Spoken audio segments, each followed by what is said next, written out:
I remember when I was 15 to 16 years old, the doubts in my heart about Islam were at an early enough stage that I was worried enough to take action on them, and I did take action. I remember going to these da'wah conferences and these workshops where they would basically go through the whole process and remove doubts in your hearts, these experts in da'wah. And technically, it was a workshop for people trying to give da'wah to non-Muslims, but I was there for myself. Like, I wanted to get rid of the doubts in my own heart. It wasn't even for giving da'wah to other people. I also remember these workshops being good because afterwards, when they had gone through everything, they'd gone through the existence of Allah through like infinite regression, they'd gone through the proof for prophethood for the Quran. Afterwards, I'd felt like those doubts had gone away. I would feel like that made sense, right? Like that was 100% logical proof, and I would feel good. But the problem was that that good feeling only lasted a few months at most.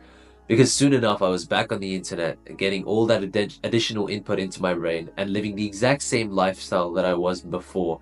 And somehow the doubts would just come back the exact same way as they were before. Now, this cycle would repeat over and over, but the problem was that every time this cycle repeated, I was less and less concerned about fixing my iman. I would honestly worry that I would become that one guy, that stereotypical guy who's not really a Muslim, but he calls himself a Muslim his whole life, and he has kids and he never really teaches his kids Islam properly because he himself isn't a Muslim. He never prays, he never takes his kids to prayers, and he prays maybe that one odd Jummah every now and then. I was worried I was going to become that guy. That was one of my worst nightmares. But if you relate to any part of this story, then I'm going to show you exactly what I did, that two-step process that I used to completely fix my iman to the state where it was before I got any doubts, that innocent childhood Islamic belief. That's what I'm going to teach you how to get.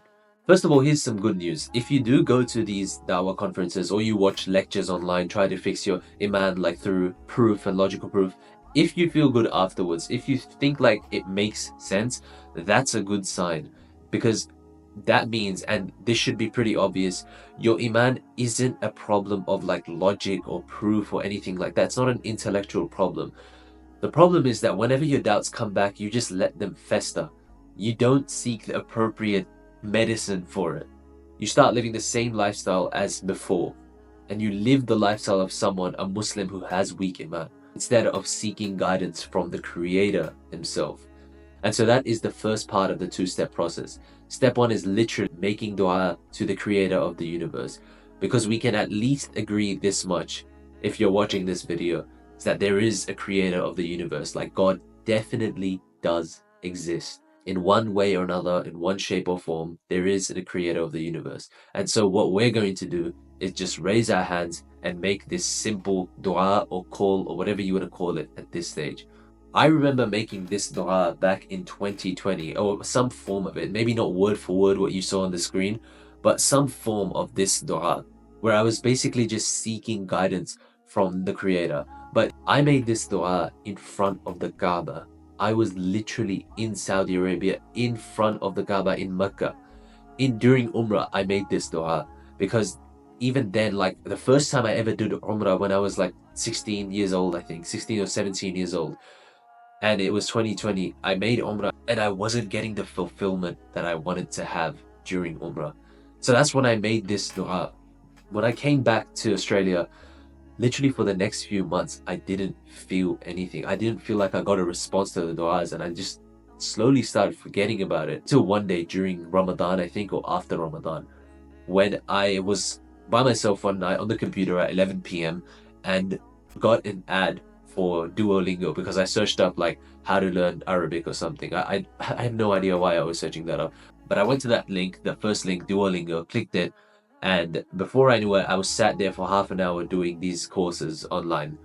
And it was just like so colorful and so satisfying to do the course that I just kept going. And before I knew it, 100 days later, I had a 100-day streak on this app, and I had learned so much Arabic purely because it was fun. I didn't know why I was doing it. I didn't know why Allah had put this into my life. I distinctly remember that time I started reading the Quran again, And this time it felt like I was reading the Quran for the first time ever again. It was a completely different feeling. 3 months of learning Arabic had changed how I read the Quran. No longer was I just reading the Arabic because I'd learned how to do it as a kid and then looking at the English translation and being like, oh, okay, so that's what it means. I was literally reading the Quran in Arabic. And I never thought that that's what it sounds like. I never thought that that's how the words were put together. I didn't know that this is what the sentences in Arabic are like. Simply put, to me, it was like a linguistic miracle. And then I got hooked. The 100-day streak wasn't enough. I kept going. I went on YouTube and I absorbed Arabic. I learned Arabic so fast over the next like few months, and then I kind of stopped, and then again like a year later I started again learning more and more and more, to the point where I was literally like around last year I have sheets of paper on my wall where I'm literally just writing Arabic words, their definitions, Arabic words, their definitions, just gathering vocabulary.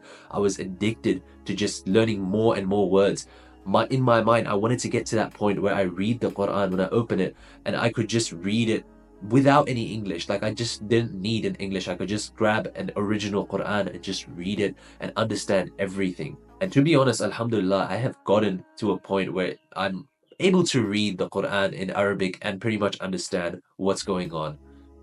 I would call that like a 5 out of 10 in Arabic, and that's the goal that we all should have because it's not that hard.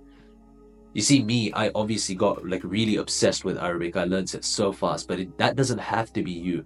You could literally learn as much as you can in 3 months by just doing it kind of like passively, just passively learning Arabic, dedicating like 5 to 10 minutes maximum a day learning Arabic or picking up one word a day. And I promise that this will be the key to you fixing your Iman forever, because I can tell you for a fact that just learning the Arabic of the Quran has sealed the doubts about Islam in my heart. I don't have to worry about that again because I have literally gotten guidance from the guide itself. I now am able to completely understand, not completely, but pretty much entirely understand the Quran, which is the guide from Allah. I want you to think about this logically. If the creator of the universe gave you a guide, wouldn't you make every effort to read it? No matter if it was in Arabic, if it was in hieroglyphics, if it was in like the most insane code ever, wouldn't you make an effort to read it? And Arabic isn't even that hard to learn if you already know how to read it, which most Muslims do. If you don't, you should definitely start learning the alphabet, and from there, you'll see how you just progress onwards. We have a guide from the creator, and it's in a language that humans are familiar with, that's easy to learn, that's accessible, where there's guides and stuff like that all over the internet. You have ready access to like learning materials for Arabic. And yet so many of us don't even know like the pronouns. So many of us don't even know the very basics of Arabic, and yet we can read it because we were forced by our parents to just go to a Quran teacher and read it, who never taught us how to actually learn Arabic, how to actually speak Arabic, how to understand what's going on. I find that so bizarre, but you can make that change today by just taking that first step, just learning one word at a time, just learning the basic grammar. If you want more help with that, I can show you exactly how I did it. You can either go down and book a free call with me, or you can just go to my community and join so many other people who have the exact same goal as you. I hope, inshallah, that you're going to take action on this, because I promise you this will be the thing that changes your Iman forever. Inshallah, I'll see you in the next one.